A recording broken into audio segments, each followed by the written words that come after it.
Thank you. I assume you can hear me. Thank you very much. I've been thinking about the forum, security and business, and how they come together.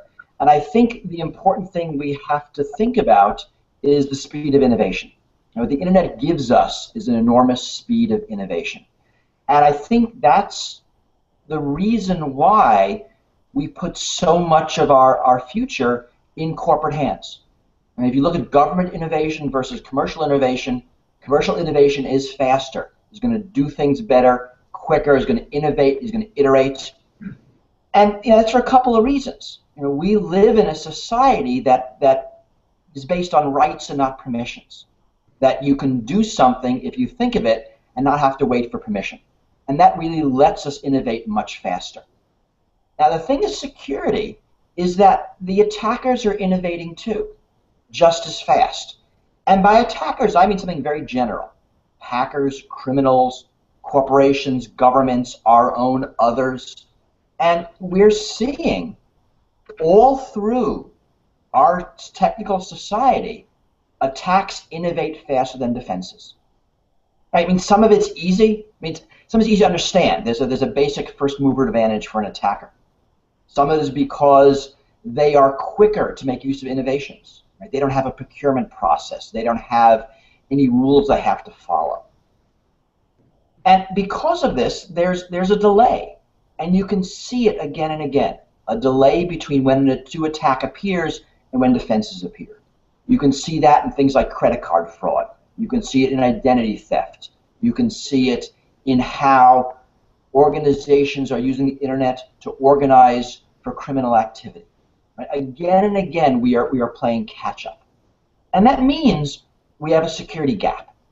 We have a gap between when attackers invent something new and when defenders figure out how to defend against it.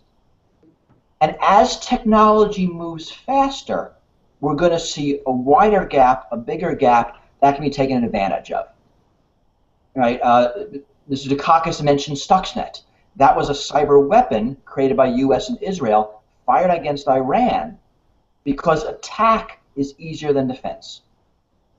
And similarly, we have seen China fire cyber weapons at the United States, the OPM data breach.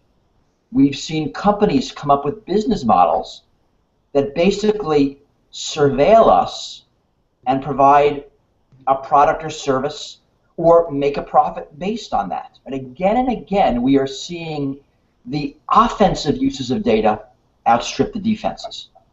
And that means that we, as defenders, as society, need to start thinking ahead, thinking more holistically, thinking with more agility, really with more resilience. Now, I have a company up in Alewife, in 3 subway stops north on the Red Line, called Resilient Systems. And we are right now building incident response coordination capabilities. The idea being that when you're being attacked, you need to be fast and effective in response. That's a microcosm. We need to do that at every level. We need to do that at the policy level, internationally, and personally. We need to get better at security, not just in reaction to what the attackers do, but to think ahead in what could happen and to be able to quickly adapt to what does happen. So when you think about cybersecurity and the future and codes of conduct, don't think about today. Think about the future. Today's top secret NSA programs, tomorrow's PhD theses, and the next day's hacker tools. And that will happen again and again and again. And data and technology and computers and networks are becoming so fundamental that we will not be able to make society work unless we can get ahead of this. Thank you. Thank you very much for the award.